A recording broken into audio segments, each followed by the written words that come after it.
we're doing a 25% tariff on steel and aluminum. So basically, this is aluminum, the same thing, no exceptions, no nothing. And it's going to bring our aluminum business back. At this point, you might be thinking, didn't we already go through this? Another tax, another tariff, this time on all steel and aluminum imports. And yes, this would apply to every country, but the one nation hit the hardest: Canada. Canada is the leading exporter of steel to the U.S., responsible for nearly 20% of all U.S. steel imports, valued at around $89 billion last year alone. And aluminum? It's the same story. Canada supplies more aluminum to the U.S. than every other country combined.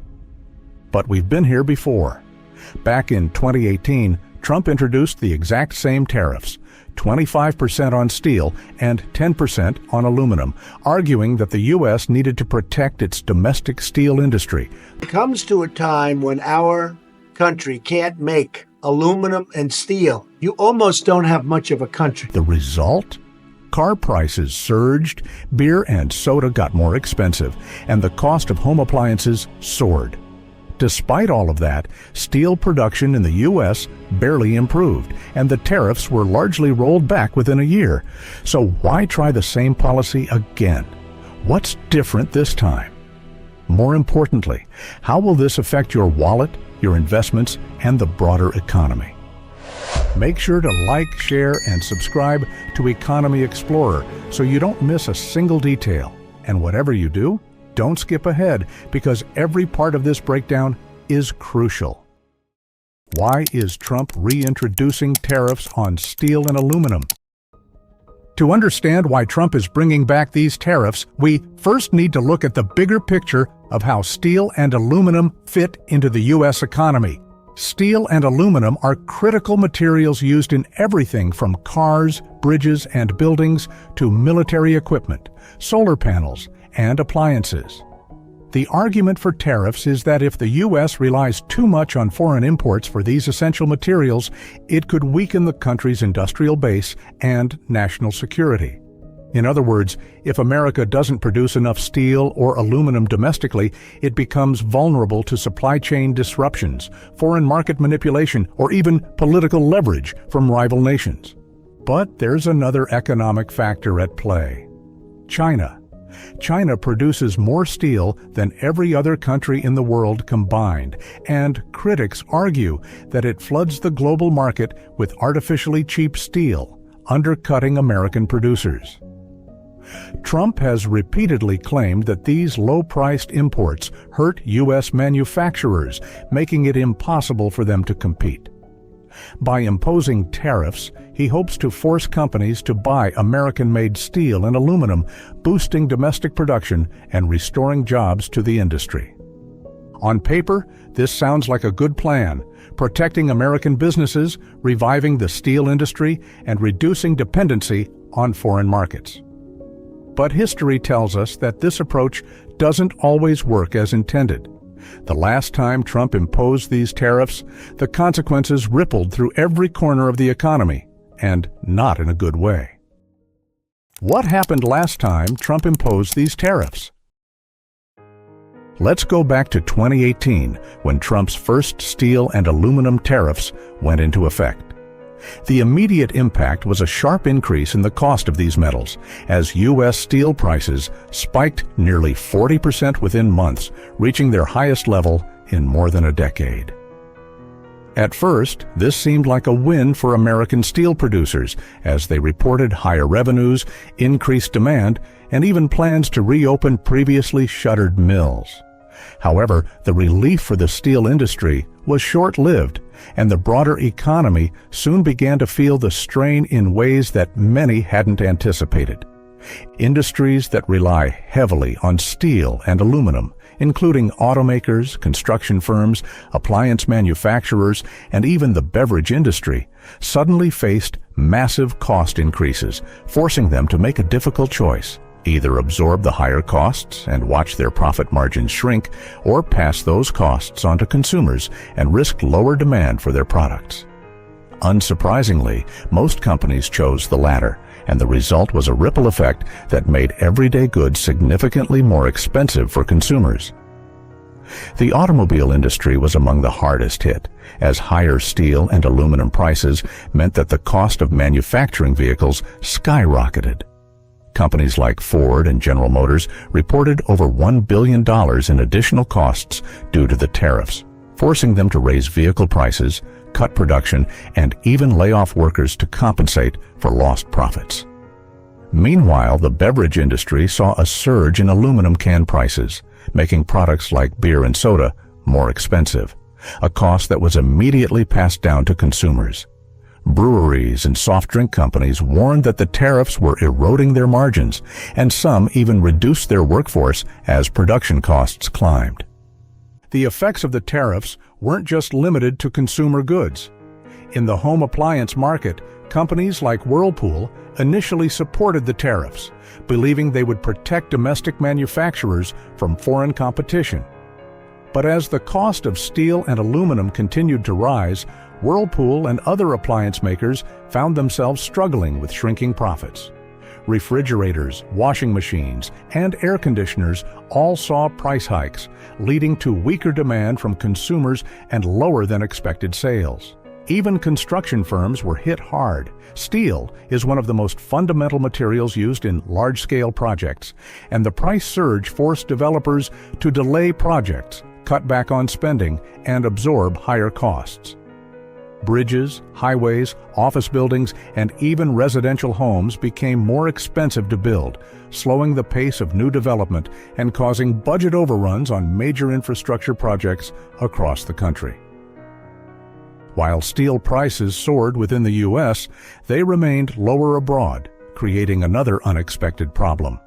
Foreign manufacturers gained a major competitive advantage over their American counterparts. Automakers and industrial manufacturers outside the U.S. could still purchase cheaper steel and aluminum, allowing them to sell their products at lower prices in global markets, while U.S. manufacturers were forced to charge more due to the higher cost of materials. This imbalance weakened U.S. exports as American companies struggled to compete internationally, leading to a decline in overseas sales and job losses in export-reliant industries. At the same time, other countries retaliated by imposing their own tariffs on U.S. goods, targeting industries that were already vulnerable.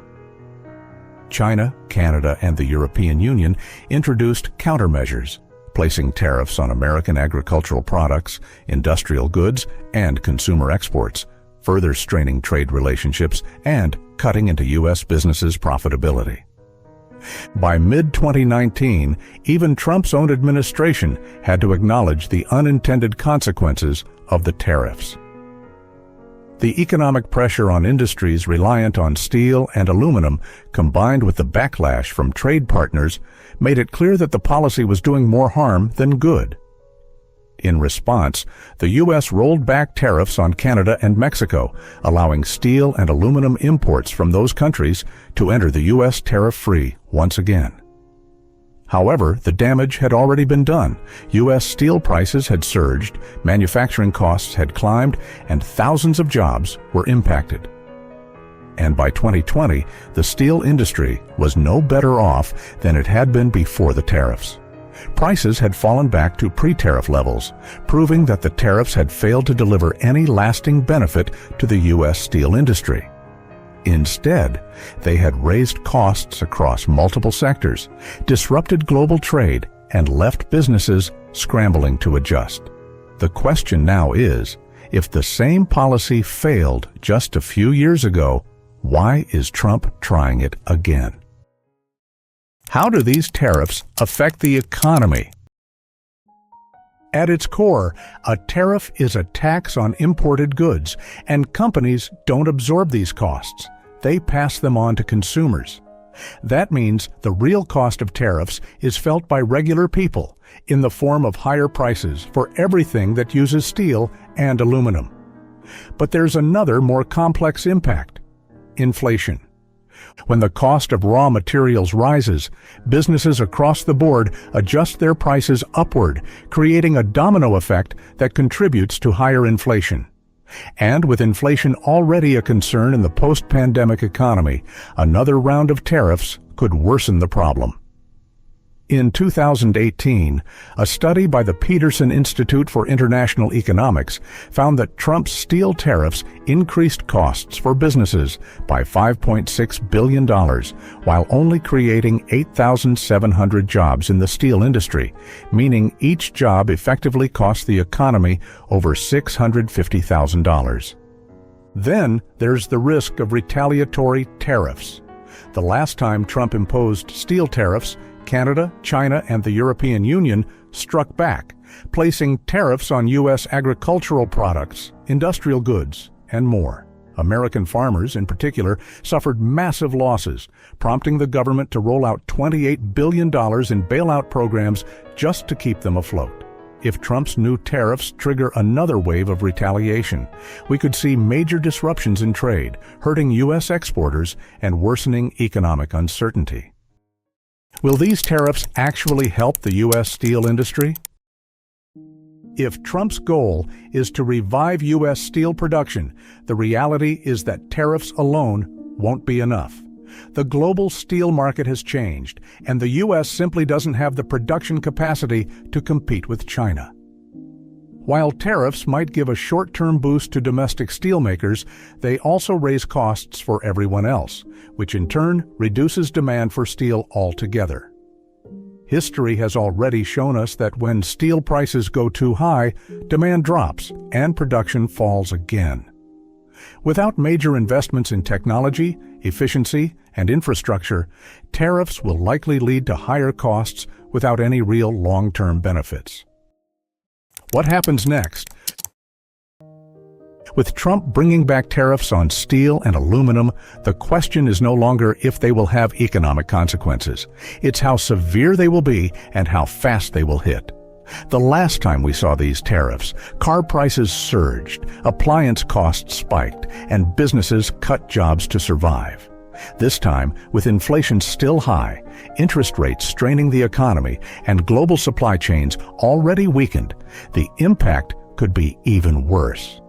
The cost of building a home, repairing infrastructure, or even buying a can of soda is about to climb yet again, and businesses across the country will be forced to pass these costs on to consumers. That means on to you.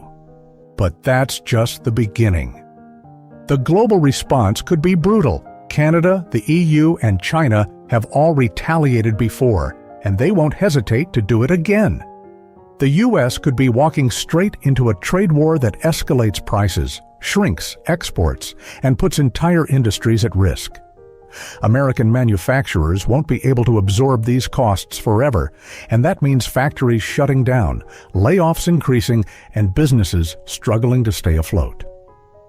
Meanwhile, foreign competitors, who aren't dealing with these tariffs, will have the upper hand, undercutting U.S. businesses in international markets and pushing even more production offshore. If Trump truly wants to revitalize American industry, repeating a policy that already failed once is a dangerous gamble. And here's the scariest part. What if this spirals out of control? If retaliatory tariffs spread, agriculture, technology, and energy markets could take massive hits, just like they did last time.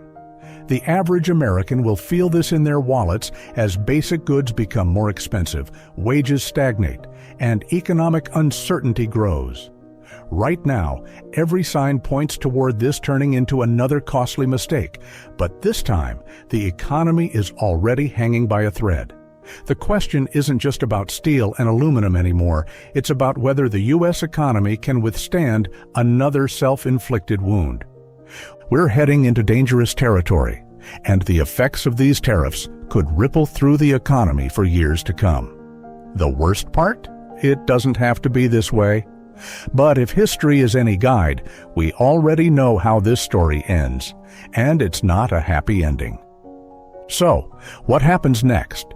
We'll be watching closely. If you want to stay ahead of what's coming, don't forget to like, share, and subscribe to Economy Explorer. Make sure you watch one of the videos on your screen now, because understanding what's happening today is the only way to prepare for tomorrow. Thanks for being a part of our channel, and we'll see you in the next one.